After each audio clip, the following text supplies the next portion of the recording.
दोस्तों, एक बार एक आदमी किसी पड़ोसी से सीढ़ी मांग के ले गया 2-4 दिनों के लिए, लेकिन 2-3 महीने वापस नहीं की। ये आदमी जो मालिक था सीढ़ी का लेने गया, तो वो आदमी कहने लगा, यार 2-4 दिन तो हुए हैं अभी, क्या मैं कोई सीढ़ी लेके भागा जा रहा हूँ। चलो सीढ़ी वापस आ गई, लेकिन मालिक को थोड़ी सी निराशा हुई। कुछ दिनों के बाद उसका दूसरा पड़ोसी आया और सीढ़ी मांग के ले गया। फिर वही बात 2-4 दिन के लिए लेके गया था, 2-4 महीनों के बाद वापस लानी पड़ी। फिर तीसरा पड़ोसी जब मांग के लेके गया और ये आदमी कुछ महीनों के बाद उसके पास मांगने गया, तो वो तो बिफर पड़ा एकदम कि यार क्या इतनी जल्दी जो आ गए हो तुम, क्या लकड़ी की सीढ़ी है, हम गांव छोड़ के भाग चले हैं क्या, कैसे आदमी हो तुम। और इस आदमी को बड़ी निराशा हुई कि यार एक तो अपने घर से चीज़ दो और दूसरा फिर मूर्ख भी खिलाओ, तो ये तो बहुत बुरी बात है। इसको बहुत गुस्सा आ गया। ये अपने घर आया और एक आरी ली और पूरी की पूरी सीढ़ी को काट दिया और आग में जला दिया। आप क्या समझते हो कि उसने ठीक किया? क्या लोगों की सहायता नहीं करनी चाहिए? ज़रूर करनी चाहिए, लेकिन एक और आपको उदाहरण देता हूँ। ये समाज है जनाब, समाज में ऐसी बातें अक्सर होती है। तो दूसरी उदाहरण ये है कि हमारे NRI वीर बहुत बड़ी गिनती में बाहर रहते हैं। तो वो यहाँ पंजाब में वो उनकी ज़मीन जायदाद होती है, उनकी कारें, उनकी कोठियाँ होती हैं। तो अक्सर NRI क्या करते हैं कि अपने किसी गरीब रिश्तेदार को उसका चार्ज दे जाते हैं कि भाई कुछ सालों के लिए मैं जा रहा हूँ, तो तुम मेरी कोठी में रहो, मेरी कार इस्तेमाल करो, ज़मीन जायदाद का मुझे ठेका देते रहना, तो आराम से रहो, किराए की कोई बात नहीं है।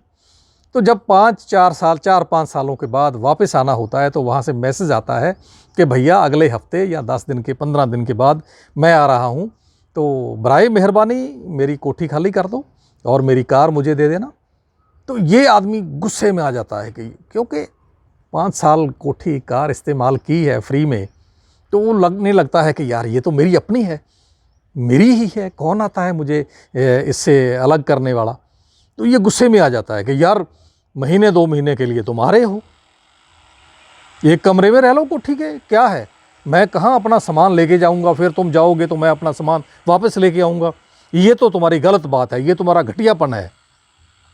अब घटियापन किसका है? जो रहता है उसका है या जिसकी चीज़ है, जो मालिक है उसका है?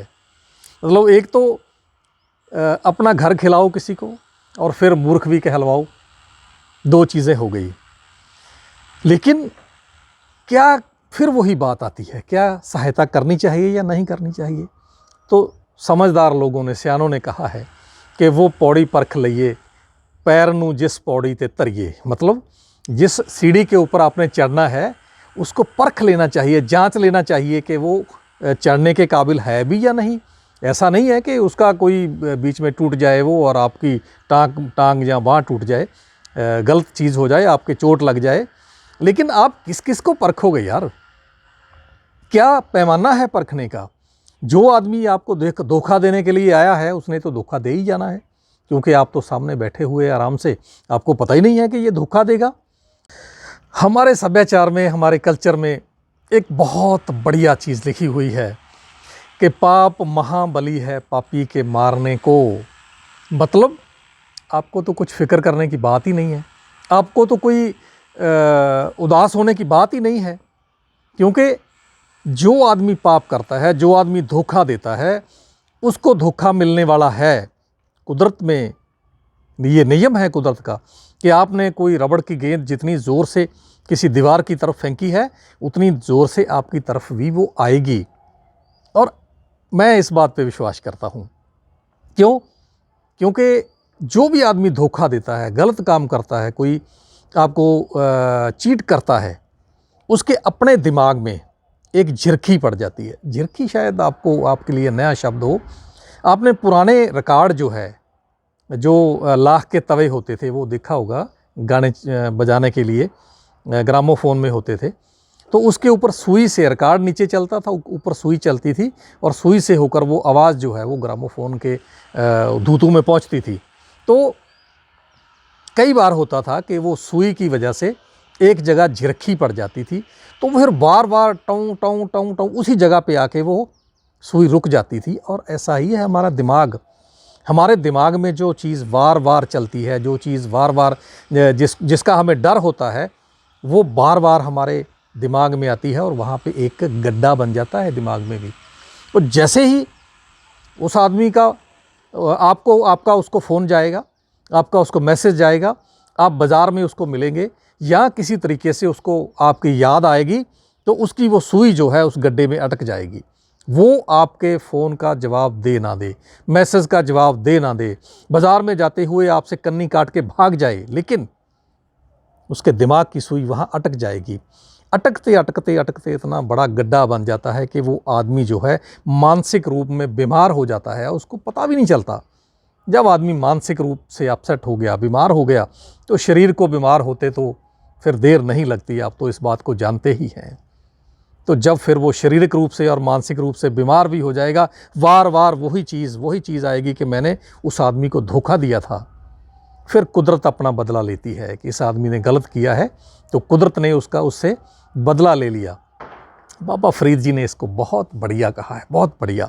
लेकिन वो कहने से पहले मैं आपको रिक्वेस्ट करता हूँ, निवेदन करता हूँ कि मेरे इस चैनल को सब्सक्राइब करें, लाइक करें और शेयर करें, ताकि हर वीडियो जो है वो आपके पास सबसे पहले पहुँचे।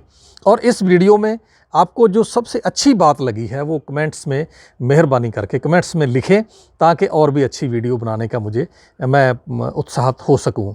तो बाबा फरीद जी ने क्या कहा है? बाबा फरीद जी ने कहा है कि फरीदा तेरी झोंपड़ी गल कटियन के पास, जो करनगे सो भरनगे तू क्यों पाए उदास। बात ही ख़त्म हो गई।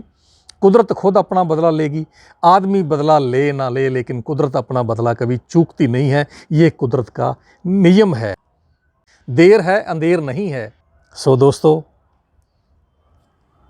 किसी आदमी ने धोखा दिया है, लेकिन उसकी वजह से किसी और आदमी के ऊपर विश्वास करना मत छोड़िए, किसी और आदमी की सहायता करना मत छोड़िए, क्योंकि एक धोखेबाज की वजह से कोई अच्छा आदमी जिसको वाकई में किसी सहायता की ज़रूरत है और आपको उसकी सहायता कर सकते हैं, उसको जो है वो उस सहायता से आप महरूम मत कीजिए। वो सहायता ज़रूर कीजिए, लेकिन थोड़ा सा देखने के बाद बाकी जो है कुदरत पे छोड़ दीजिए। अलविदा, सत श्री अकाल जी।